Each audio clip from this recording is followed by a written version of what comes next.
Prosseguindo no estudo de história da igreja, vamos agora falar na página 115 de anabatismo e congregacionalismo, ok? Nós temos que ir identificando na história o significado das palavras, como as igrejas viviam. Então observem, surgiu principalmente na Inglaterra, nesse final do século XVI, lembrando que o século XVI termina no ano 1600, as igrejas da Inglaterra, muitas igrejas anabatistas começaram a ser chamadas também de congregacionais. Por quê? Porque as igrejas anabatistas elas eram congregacionais. O que significa isso? A congregação decide, tá bom? Então, a Assembleia de Deus, teoricamente, é uma igreja congregacional? Sim. Mas a igreja Assembleia de Deus ela acabou desenvolvendo um semicongregacionalismo quando ela criou a figura do pastor, que ele só sai quando ele é jubilado, enquanto outras igrejas congregacionais normalmente ocorre uma votação de 4 em 4 anos, tá bom? Mas a Assembleia de Deus ela é uma igreja congregacional porque as decisões elas têm que ser ela tem que participar de uma assembleia em que a maioria apoie, ok? Então eu botei esse tópico aqui exatamente para explicar sobre isso, anabatismo e congregacionalismo. Eu me lembro, inclusive, no seminário, quando eu matriculei lá em 1984, tem um amigo até hoje da igreja congregacional, é uma igreja pentecostal, né, cristã, igual a Assembleia de Deus, é uma igreja cristã, é herdeira das igrejas anabatistas, Então, agora nós temos que saber o seguinte, existe mais de uma igreja congregacional, assim como existe mais de uma igreja batista, tá bom? Então temos sempre que avaliar as doutrinas. Bom, então o comentário diz: as igrejas anabatistas evangélicas sempre seguiram um sistema congregacional, onde cada congregação é independente. A Assembleia de Deus, a princípio, seguiam esse sistema, mas com o tempo foram organizando um sistema de matriz e congregações, que aí passou a ser um semicongregacionalismo. Porque a matriz e as congregações decidem juntas lá na matriz. Mas não é aquele sistema, o sistema antigo, cada congregação decidia entre ela como seriam os seus pastores, né? E se tivesse que substituir o pastor, decidia entre elas. Não vinha, né, vamos dizer, alguém de uma central. Poderia até vir como apoio, como a história fala de Menon Simons, que se tornou uma referência para os anabatistas, às vezes algum aconselhamento, mas a história diz que a decisão era da congregação, ok? O que já não acontece na Assembleia de Deus, o que eu não acho bom, né? A Assembleia de Deus, um dia ela tem que melhorar esse sistema que vai ser importante para a Assembleia de Deus retomar o crescimento real. O que é isso? Eu vi um trabalho católico, irmãos, na década de 90, que as igrejas católicas estavam muito preocupadas aqui no Brasil com o crescimento dos protestantes, que eles chamam, né, em geral, tudo de protestante, né? E em especial pelos protestantes pentecostais, como eles diziam. E naquela época, irmãos, o relatório da Igreja Católica dizia que a Assembleia de Deus ela tinha estagnado, que ela tinha só um crescimento que eles chamam de aritmético, né? A famosa PA, progressão aritmética, que significa o seguinte, em termos geográficos, a igreja, no caso que eles falam de uma cidade ou de uma igreja, de um grupo, o crescimento aritmético é quando ele cresce pela quantidade de filhos que os casais geram, tá bom? Então, normalmente os casais geram 4 filhos, então a igreja vai crescer nessa proporção. E diz que a Assembleia de Deus, segundo o estudo católico, ela estava tendo na década de 90 um crescimento aritmético, ou seja, ela estava tendo um crescimento baseado praticamente no número de membros que ela possui e que vão gerando mais filhos, se casando e vai crescendo. E no estudo católico dizia que até a década de 60 a Assembleia de Deus tinha tido um crescimento que é chamado PG, né? Progressão geométrica, ou seja, um crescimento geométrico. Como que é o crescimento geométrico? Ele vai multiplicando. A progressão aritmética, você vai 2, 4, 6, 8, 10, 12, 14, você vai a vida toda de 2 em 2, ou seja, é um crescimento pequeno.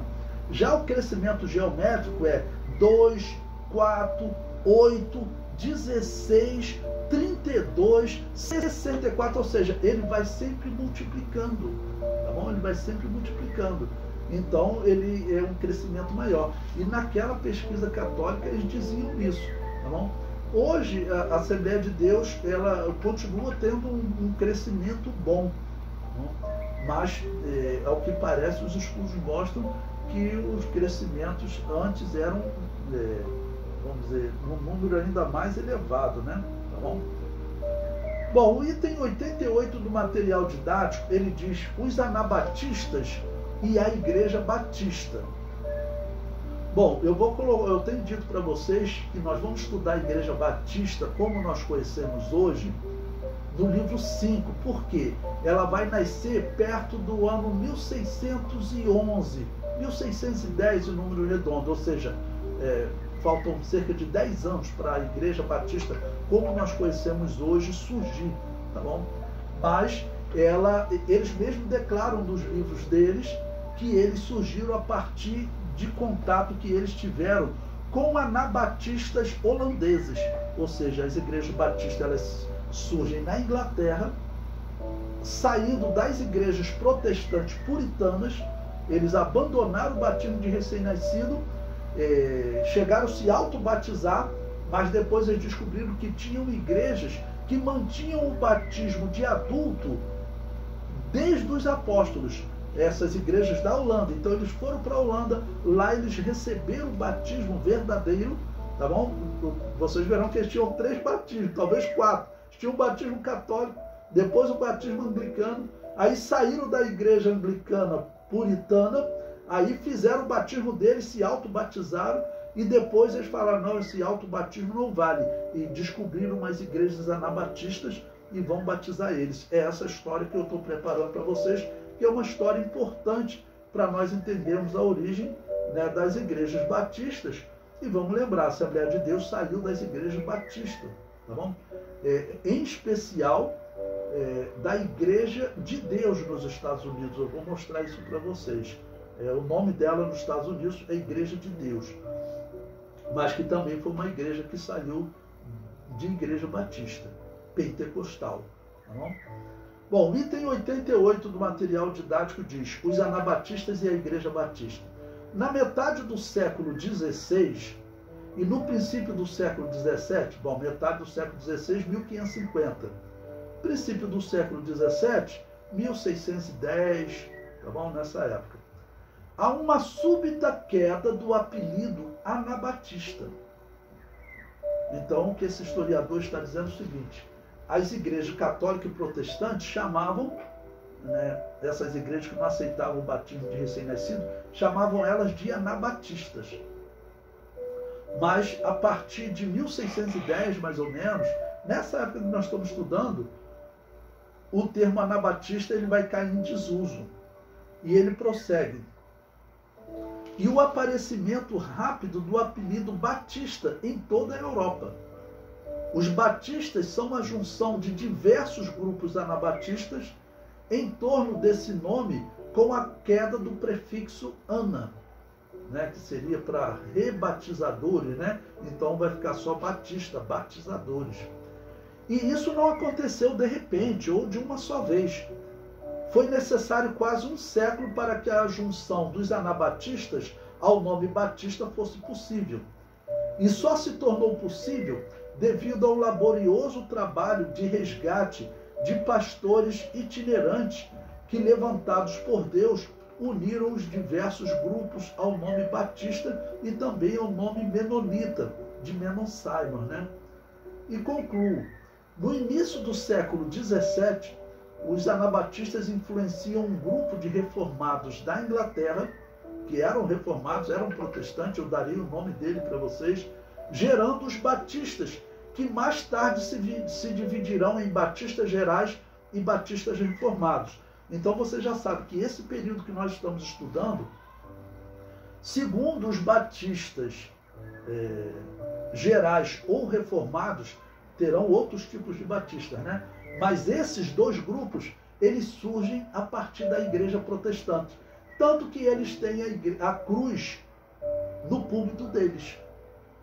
Todos que têm a cruz no púlpito, irmãos, de alguma maneira eles estão ligados à igreja católica, a Constantino e ao culto aos mortos. A igreja cristã, ela nunca usou a cruz como símbolo e nunca usará. Porque a cruz, ela é um símbolo de maldição. O apóstolo Paulo disse: maldito todo aquele que foi pendurado no madeiro. Então a nossa pregação da cruz é dizer que Jesus se tornou maldito por nossa causa. Vocês já viram aquela cruz que o Papa usa com aquele Jesus super esquelético? Vocês podem pesquisar de onde surgiu aquele que usa aquele Jesus ali super esquelético, super sofredor. Aquilo ali é um símbolo do satanismo, né? Dizendo que eles fizeram Jesus sofrer. Você pode pesquisar que você vai encontrar isso. Aquele ali é um símbolo do satanismo. E o Papa utiliza aquele símbolo. Você procurar, né? O Papa Francisco e ele com o crucifixo, você vai encontrar. Esse é o principal crucifixo dele. Ele usa ele num bastão. Então, quando eu digo para vocês que a questão que nós estamos enfrentando é uma questão espiritual, uma questão que ela está trabalhando para a Igreja de Jesus apostatar da fé, e tem muita gente apostatando. Eu digo para vocês que uma parte da Assembleia de Deus já apostatou da fé. E vou até ser antiético aqui citar um exemplo. Eu tive dando aula em Pernambuco pela faculdade, isso tem 10 anos. E lá saiu esse assunto de protestantismo, de predestinação, me questionaram, né, na aula, e eles me falaram o seguinte: vocês podem pesquisar, pelo que eles falaram, foi o que eles decidiram. O Seminário das Assembleias de Deus do Nordeste, que é chamado Seminário do Nordeste, ele assumiu como ensino oficial a doutrina da salvação de Calvino e Agostinho de Hipona. Ou seja, a predestinação das ações dos homens, o determinismo das ações dos homens. Ou seja, isso é apostatar da fé. Porque o fim dessa doutrina é aquilo que eu expliquei para vocês. É dizer que Satanás, que o querubim ungido pecou e se tornou Satanás por ordem de Deus. Isso está na confissão de fé deles, né? Cai quem está dormindo, né? Aí vai cair dessa heresia.